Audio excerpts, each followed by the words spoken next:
But this afternoon, we have Amitabh Chandra presenting our last keynote. We've started out the day on caregiving. We've gone through all sorts of areas. We're now into this, pushing into this space of what does treatment or treatments look like for this disease of Alzheimer's specifically, but other dimensions as well. So just to introduce Professor Chandra, he is the Ethel Zimmerman Weiner Professor of Public Policy and the Director of the Health Policy Research at the Harvard Kennedy School, and the Henry and Allison McCants Family Professor of Business Administration at Harvard Business School. He chairs their joint MS-MBA program in the Executive Education and Life Sciences, and leads I'm not sure I'm going to pronounce this right, Paglukia? Close enough, Harvard Life Lab Committee. So his research has spanned a number of areas, particularly in innovation and pricing in the biopharmaceutical industry, value in healthcare, medical malpractice, racial disparities, and new methods for treating Alzheimer's disease. He's received many prestigious awards, and we're really happy to have him here. I'll again refer you back to the project, the program, I keep saying project, the program book, but we're really delighted to have Amitabh here today to share with us his insights. Thank you.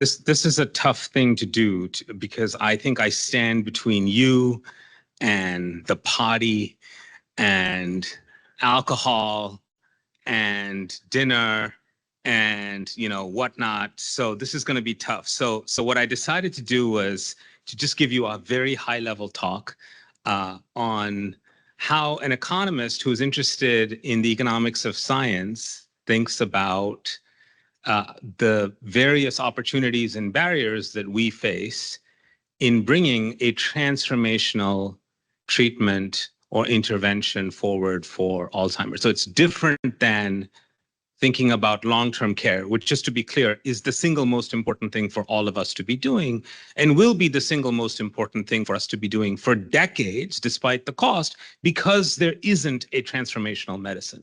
And so then the question here is, what do we know from the economics of science that tells us about how we should reorganize the way we're thinking about the incentives to bring that transformational medicine to market? That's what this talk is about, all right?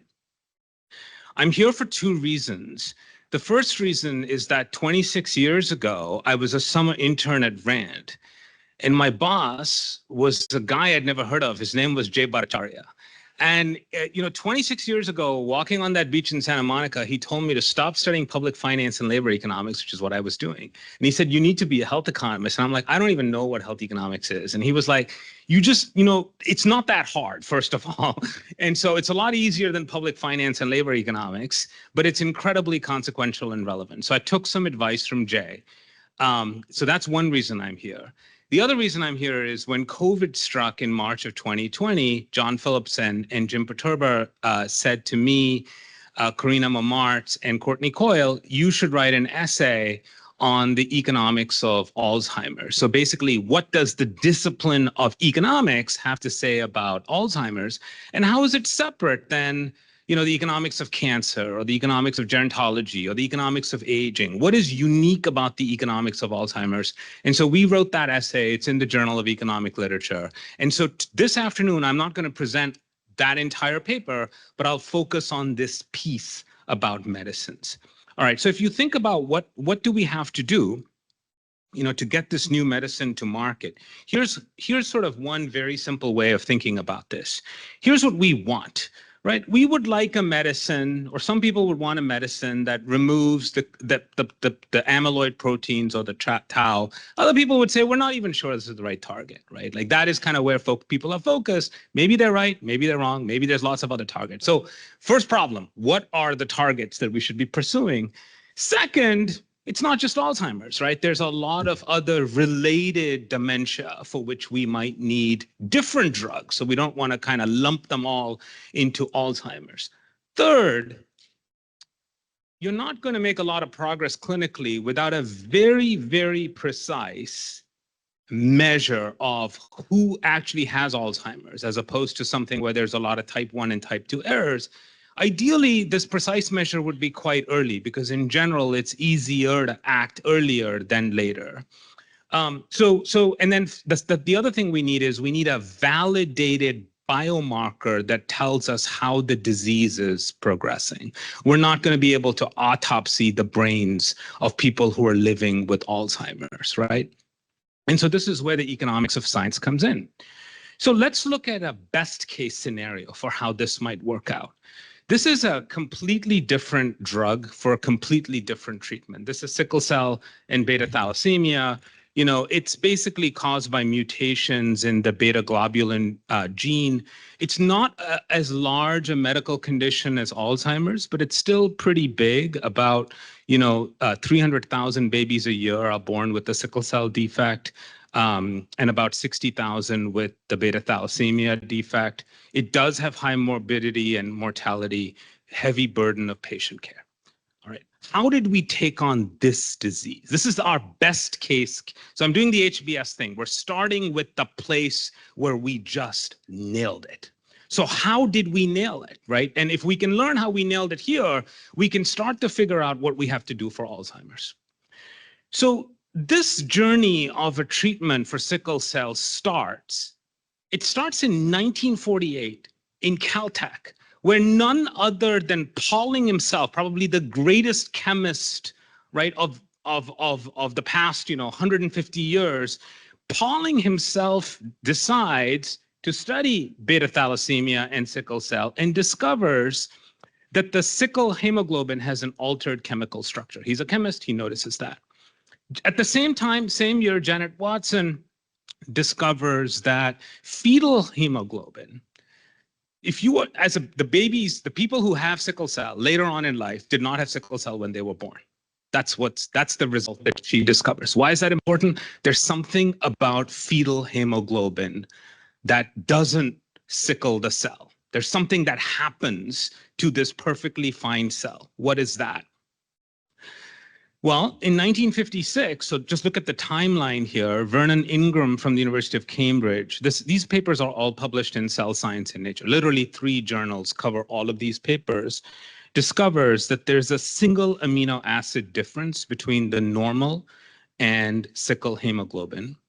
Stuart Orkin, my colleague at the Boston Children's Hospital, then goes on to show that it's actually a defect of BCL11A. There's this gene that comes along and it turns on the sickling process.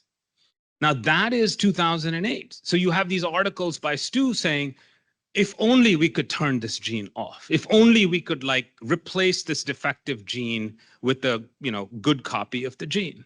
We don't know how to do that. It's 2008. In 2012, Jennifer Doudna from Berkeley and Emmanuel Charpentier demonstrate that in bacteria, we can replace a defective gene with a good gene, right? They discover CRISPR.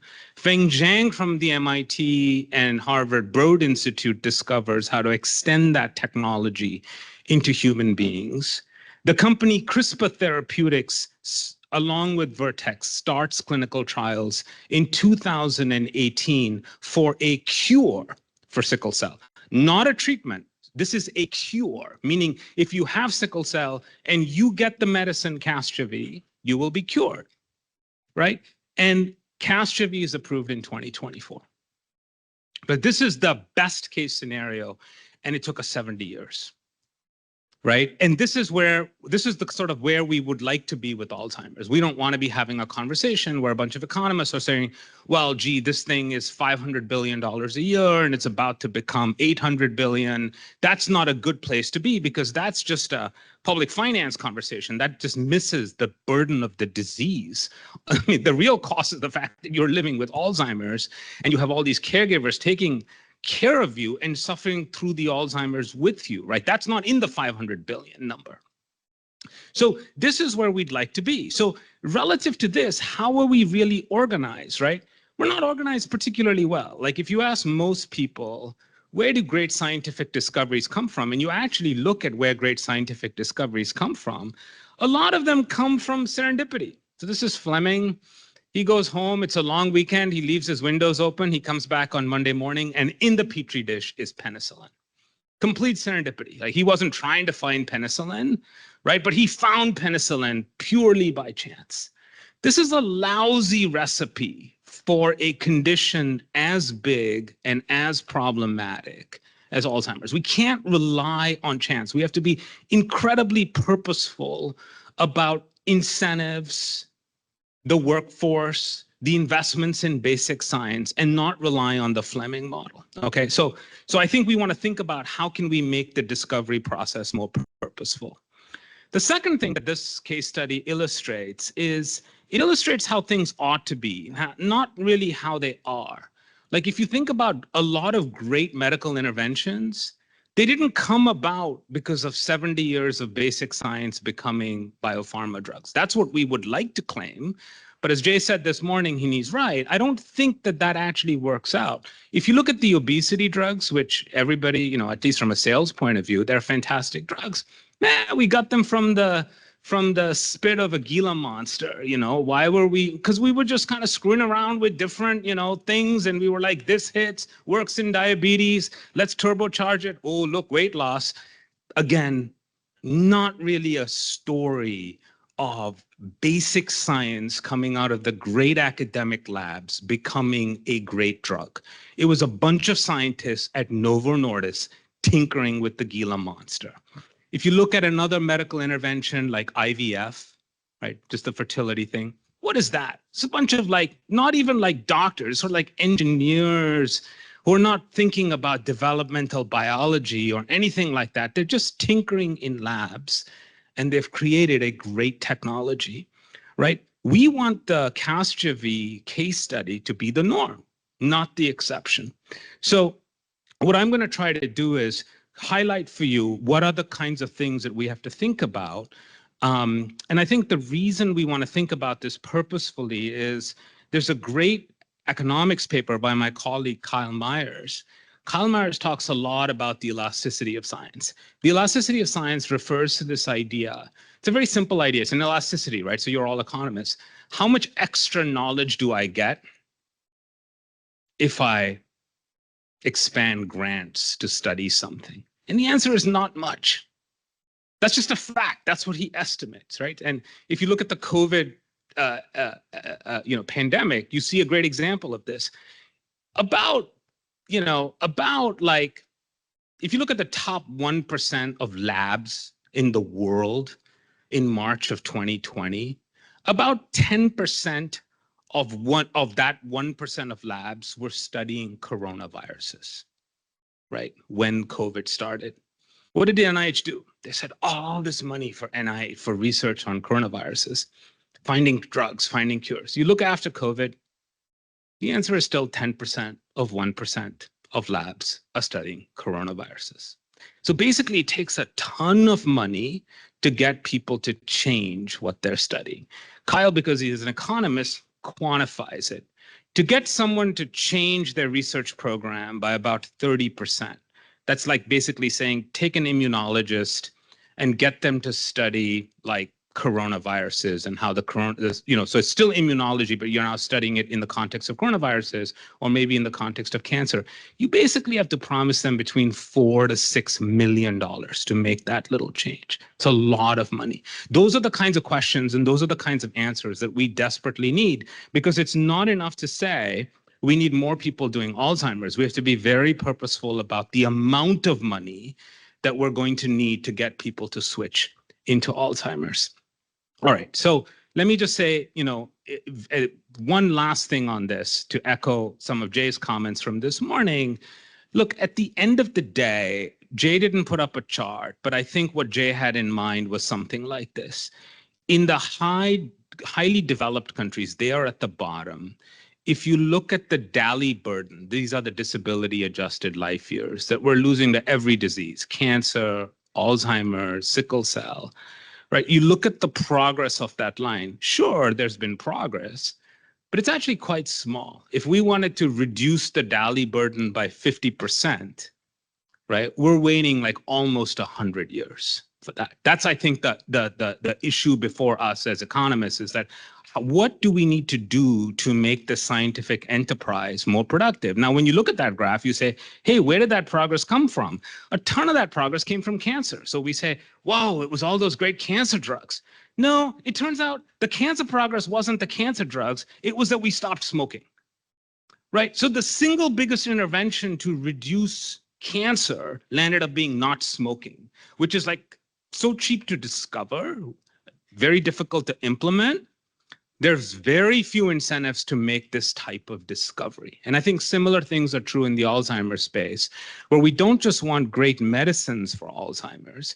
There could be ways, I say could because I'm not a scientist, there could be ways to perhaps prevent Alzheimer's, right, or delay it, that don't rely on a medical intervention. It could be a behavioral change, it could be diet, sunshine, exercise, stimulation. I don't know what it is, but whatever it is, someone has to discover it, but the incentives to discover it are probably close to zero because you're not going to be able to patent that intervention. It's going to be very hard to go to the patent office and say, give me a patent so that people should be sleeping more or getting more sunshine or eating better because it reduces the likelihood of getting Alzheimer's. So I think the public health research is probably dramatically underfunded in this space, right? And no pharmaceutical company is going to come along and discover the prevention. So what do we need to do? On the drug side, and just to be clear, on the prevention side, I think we just need a lot more of this sort of epidemiology done, right? And pay for it. On the drug side, I think what we have to think about is this value chain. What do we need? When I talk about this in class, I sort of think about 5 things that we need. The foundational work is the fundamental science research. Where does this disease come from? What are the targets that we should be after? Right? Think about all the work that Pauling and Janet Watson and Stu Orkin did. Then we got to think about intellectual property. Do we have the right intellectual property regime in place so that even if we had the right basic science discovery, capital markets will come in and actually capitalize a company that's doing that R&D? Why is this important? This is important because of a point that Heidi Williams and Eric Budish, who are economists, have made very forcefully. Imagine a world in which your clinical trials exceed the duration of a patent. The patents are only 20 years long. Imagine that you're doing research on a molecule, trying to show that your molecule really reduces Alzheimer's or prevents it or delays it, but your clinical trials last 21 years, right? All over. Like that's not something that any reasonably clever VC would be investing in. Even though it would be socially valuable, no one's going to do it. And so we don't talk a lot about, is the IP framework the right framework for trials that could last many, many years? And I think this is a space where if we want meaningful drugs, the trials are likely to last a very long time because they're in the brain, right? These drugs have crossed the blood-brain barrier. You want to be sure that they're safe and effective. You want to be sure that they can really delay Alzheimer's. Maybe that there are trials that you have to start in 40-year-olds so that you learn that by the age of 60, this person's not going to develop Alzheimer's at 80. That's going to be a very long trial. You need capital markets to finance development. This is something that we do well. This is something that we do well. So I'm not terribly worried about the third box. There's problems in the third box. It's not perfect, but I don't think there's some unique challenge there for Alzheimer's. You need an independent regulator to approve these technologies. So this is where the FDA and the EMA comes in. So we want to think a lot about the quality of regulatory approval. And finally, we have to think about patient access. Will there be health insurance? Will there be universal coverage so that were someone to invent something great, would people have access to it? Or actually, would it be like Casgevy? Casgevy is a clinical success, right? But it's the single most important medicine sold on the planet. It's $3 million. It's a cure. It's a cure for sickle cell. You can do all the math and you'll say it'll probably turn out to be about, essentially cost effective. It's only available in 13 centers around the United States because the technology required to deliver it can only be done at a couple of hospitals. So you're facing a geographic constraint and a money constraint. The United States is willing to cover it. Lots of countries aren't willing to cover it. Right? So that's also a challenge that we have to think about. We in our community spend a lot of time talking about access, but we spend very little time, I think, talking about, are we getting this early stuff absolutely right? So let me share with you some facts on where the early stuff is happening and what we've learned about where it's happening and whether we can do it better. So this is a research project that I've been part of for a couple of years, where I'm just trying to trace out where the fundamental discovery in the life sciences is happening. Right? So these would be the papers in cell science Nature. But I went beyond cell science Nature. And what I did was I looked at 15 leading life sciences journals that publish research in fundamental science. Fundamental science is fundamental biology, fundamental chemistry. It's not a clinical trial. That's clinical science, and that would get published in the New England Journal of Medicine. That's quite evolved. I'm talking about, gee, what is the structure and what is it doing, right? What is mRNA? What is transcription? What is translation? What is the ribosome? What is circular RNA? Those papers are published disproportionately in these 15 journals. So what we did is, what Connie Hsu, who's a PhD student at Harvard, and I did was, we got every paper published in these journals. We only kept the paper, so we threw out all the essays, editorials, letters, perspectives, just the actual research papers. We went back to 1945, and we looked at who wrote those papers. A lot of these papers have multiple co-authors, so if Kathleen, McGarry, and I wrote a paper, we take the paper, assign a 50% weight to UCLA and a 50% weight to Harvard. That's how we do it. We can reweight the data by the journal impact factor. We can reweight the data by how many times the paper was cited to adjust for quality. We can do all of those things, right? So here's what you get. It turns out that if you're looking at basic science research, not drugs, not patents, discoveries like BCL11A being the switch for sickle cell, the United States produces, since 2015, about 50% of the world's basic science research. Now, what's incredibly important to remember about basic science research is that it is not patentable. Only the government or a philanthropist will subsidize it. It's not patentable because it's quote unquote not useful. It's pure knowledge. It might land up being useful, but in its pure form, it's not useful. You won't get a patent for this. Very often you discover something that's a biological process, which is not patentable, right? By law, you can't patent a gene. Right. So, but why this is important is that when you have a discovery that comes out of the University of Cambridge, that's knowledge output, but that becomes an input to another researcher. That's what's great about producing basic science research. So basic science, we produce about 50%. China now produces about 10% of the world's basic science research. The UK produces about, 10%. You see a lot of these countries producing about 2%, 1%. This has stayed, this has changed over time. So remember, our data goes back to 1945. So you can see the incredible role of the UK biomedical system around the time of World War II, and that has shrunk, right? And the US was really, really big, but what you'll notice in the graph is China entering at scale in around 2006. So if you were doing this analysis ago, there would have been no China, but now there's China. And remember, we're talking about papers in cell science Nature. We're talking about papers in journals edited at the University of Cambridge, at MIT, at UCLA. So if anything, there's a heavy bias towards like, did you write English the way that people who grew up speaking English write it and things like that? So, it is really remarkable. I think what this shows you is that, it is possible to do more basic science research, right? That's what's really, really exciting.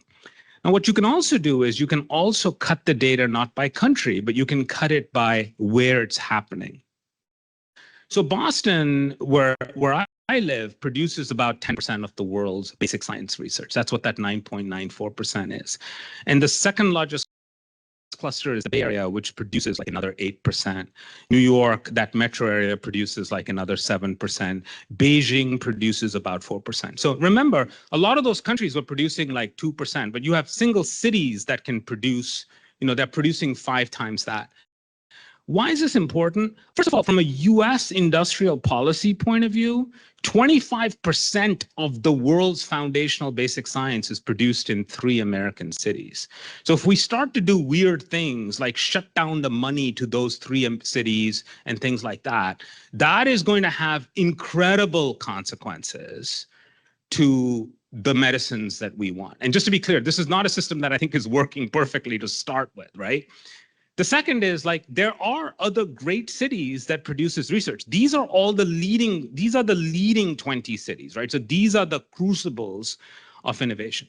And so then I think you can go one step further and say, okay, you did it for the city, but can you tell me about the universities, right? So can you tell me about what are the universities that produce this research? So you can see here that a single university, like the University of Pennsylvania or Columbia or the University of Washington, they produce 1% of the world's basic science research. And then you've got other universities, right, like Stanford and MIT and Harvard that produce very, very large amounts. I think this is good and this is bad. This is bad because what happens now at these universities is going to profoundly affect the pace of biopharma innovation in the years to come. That's not just a claim. You can see that in data like this. And again, remember, what am I counting? I'm counting papers in journals like Cell Science and Nature, right? That's what I'm counting up over here. Now, you might say, well, I don't care about basic science. I just don't care about basic science. You know, what I really care about is not knowledge. I care about inventions, right? Basic science is just sort of like, yeah, it's like the Sanskrit department. We don't really need it. Well, you know, it turns out that you can look in these data at the correlation between the production of basic science, which is on the x-axis, and whether the basic science is used in patents on the y-axis. So these are drug patents. And so in the drug patent, you can open up the patent and say, how often does the patent cite to a paper in Cell Science and Nature? And you can see that there's this incredibly tight correlation between the places that are producing the science and whether their science is being used in patents. If you invite me back for next year, I'll give you the next version of this, which is to then connect the patents to the drugs, which is actually the easy part. But this was the hard part. So like an academic, I got stuck in the hard part. The easy part is just looking up the Orange Book and then doing it for there. So one of the questions that I have been interested in is, are these results causal, or do they just reflect the agglomeration of scientists? So let me say this differently. Is it really the case that I need to be at Washington University at St. Louis, which is one of the great producers? Does moving to WashU St. Louis make me a more productive scientist, or is it the case that those WashU people have just hired, you know, all of the good scientists, because all the good scientists studied there, or maybe their kids go to school there, or maybe their spouses got a job there. And so that's not then about the place at all. It's just about where scientists want to live and work. So what we're going to do, what I'm going to show you next, is analysis that is verbatim the same analysis that Caroline Stein, Heidi Williams, and Josh Lerner have just completed for university commercialization offices. What I'm going to show you is what happens when a scientist moves from one institution to another. So the dependent variable, the outcome variable, will be their productivity in these journals. That's the measure of output. And we're going to look at whether the degree to which you move to a more productive or less productive university affects your productivity. If you thought that it's all the school you're working at, then the school effects would explain 100% of your productivity. Nobody thinks it's going to be 100%. If you think it's all people effects and the university plays absolutely no role, right, then the place effects would be zero. So the answer to whether or not place matters is going to be a number between 0 and 100, right? If you get a number like 60%, it means that 60% of a scientist's productivity is affected by where they work, and 40% is the role of selection, or the fact that you're, you know, a particular scientist. So let's see what you get. So let me just skip all of this and just show you my slides. If you do this analysis from 1945 to 2023, what you get is that about 60%, 50 to 60% of a scientist's productivity is the productivity of the institution that they're working at. What are you seeing in this line, in this graph? First of all, you'll see this time is on the x-axis. 0 means you moved, right? That's when you moved. On the y-axis is your productivity as a function of the productivity difference between in the place you moved to minus the productivity difference from the place you came from, right? That's the key explanatory variable. And we want to see if the coefficient on that variable is 1, but we want to see whether it's 1 over time. The reason we want to see if it's 1 over time is we want to know whether this was all selection. Maybe the really productive people are moving to the really productive universities, in which case the move doesn't really change their productivity in any way. So you want to be sure that really nothing's happening before the move and all of the action is seen after the move. You guys with me on why this is so important? Because if you just saw that number hanging out at 60% before the move, that tells you that there was really not the move at all. These are just the more productive people moving to more productive places. So what you can see is a very nice causal effect of the move. What was interesting to me was also noting that it hasn't changed over time. So I showed you the results from 1945 to 2023. But if you look at the, if you just look at the, sorry, this is the more recent period, it's the same. I always thought that in this era of Zoom and internet and email, maybe where I work matters less. But it turns out this highlights the importance of very local geography. There's something unique about where we work. It may not be knowledge spillovers. It may actually be resources and facilities and graduate students and postdocs that is driving this result. It's not about the Zoom and it's not about the email, which are, I'm sure, very, very good things.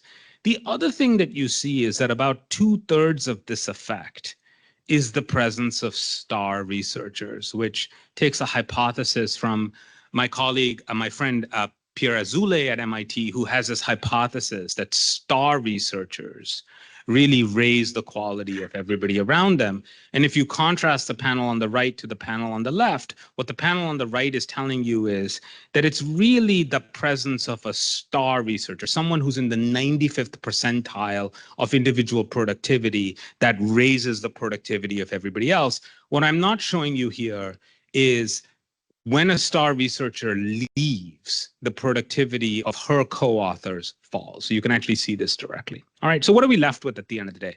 We're left with 2 findings, right? One is place matters, institution matters, and it matters really profoundly. I mean, what this is saying is if you have 2 researchers, they're equally good. They're equally good proposals.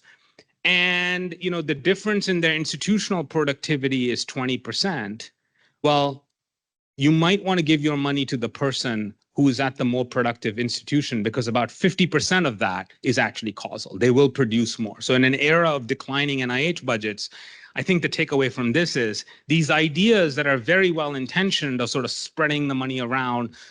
My friend, neighbor, Jim's good friend and co-author, John Gruber, loves this idea of spreading the money around. This is saying, don't spread the money around. There's other reasons to spread the money around. Lots of reasons to spread the money around. But if you're trying to produce science, that's not one of the reasons to spread it around. Okay. The other takeaway is that, look, 40-50% is place, 40-50% is people. People really matter, right? People really matter. These scientists really, really matter, right? And so we do have to ask questions about who these scientists are. The person in the lower right is Pauling himself. Above him is Doug Melton, and the technology to cure type 1 diabetes, which is underway right now in a clinical trial. Then you have Yamanaka receiving the Nobel for the discovery of the Yamanaka factors, which could end up being one of the single biggest breakthroughs for the Alzheimer's space, because it's a technology that basically shows that you can take any mature cell, flip 4 genes on, and make it a nascent pluripotent stem cell. I mean, it's kind of just amazing in terms of how foundational an insight this is. Then in the upper left, you have Charpentier, Doudna, Feng Zhang, and in the lower right, you have Tien and Stu Orkin with the Shaw Prize. Okay, so these are the people that really matter, but where do these people come from? Well, unfortunately for us, we don't know much about this, but it's so important. Rod Shetty has done some incredibly important work that I'm going to share with you. If you look at patenting rates, now remember, patenting rates are not a measure of producing knowledge. They're a measure of producing an invention.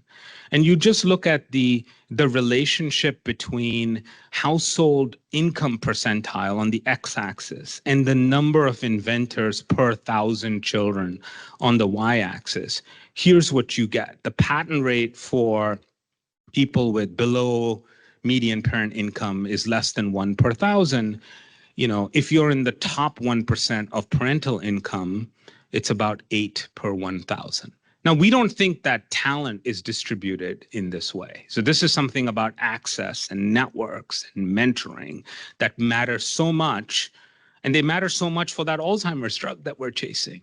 What if the inventor, the great inventor of the Alzheimer's drug, is not in this space, right? That would be a catastrophe because we're all sitting around trying to tweak these incentives. But the first order problem is that the wrong person, that these people are not studying the things we want them to study. And so Raj has this table that I stare at all the time. If you look at kids with third grade math scores below the 20th percentile and third grade math scores above my kids are very small. My kids are only 4 and 1, so I don't really know how old you are in third grade. But how old are you in third grade? Like 10?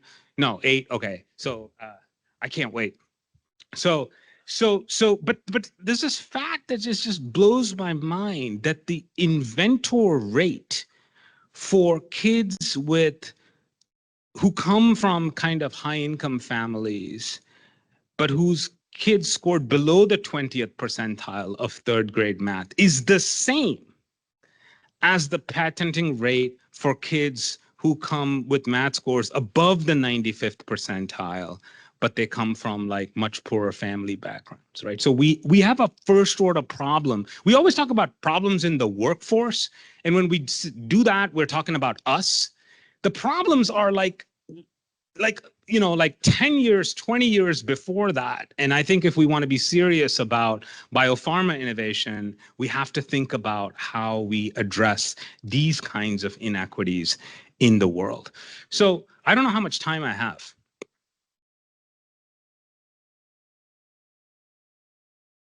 If I don't want any more, I'll take questions. Okay, no, I'll take questions right now. I'll just stop right here. I can keep going. I mean, I think that the combination, I think the takeaway is we spend a lot of time on the right side of these challenges, right? If you look at the Journal of Public Economics, the Journal of Health Economics, the New England Journal of Medicine, we work on very important problems there, but we work on access, right? Access is of interest if you have the innovation. If you don't have the innovation, the access is not as valuable as if you had the innovation. What we spend very little time doing as social scientists, I think scientists worry a lot about this, but social scientists don't spend a lot of time thinking about what does social science have to say about how the research enterprise ought to be organized to produce the great drugs like Casgevy, so that we're not in a world where, well, the biggest inventions were either by chance, some mole flew in through the window and Fleming was on vacation, or someone else figured out you should stop smoking, which is just, phenomenal. But we can't wait around for that, right? We have to be a lot more purposeful about how we're thinking about this discovery. Yeah.